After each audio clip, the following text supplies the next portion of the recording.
Isinuko ng kampo ng puganteng si Senador Ronald Bato de la Rosa ang 6 pang karagdagang mga baril sa pulis sa lalawigan ng Cavite kahapon ayon sa pahayag ng Philippine National Police. Ang turnover ay facilitated ng mga personnel ng PNP Firearms and Explosives Office at Regional Civil Security Unit 4A sa pakipag-ugnayan sa local police.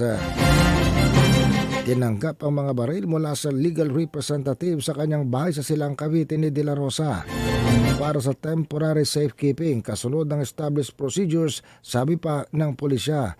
Dahil sa development na ito, 26 na baril pa lamang sa 117 mga baril na nakarehistro sa kanyang pangalan ang naisusuko.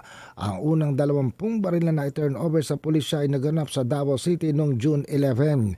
Ikinukonsidera ng pulisya na armed and dangerous na pugante itong si De La Rosa. Ay naman kay PNP Chief General Jose Melencio Nartate sa kanyang pahayag, nananatili raw committed ang PNP sa maisakatuparan ng kanilang mandato ng naayon sa batas at established procedures.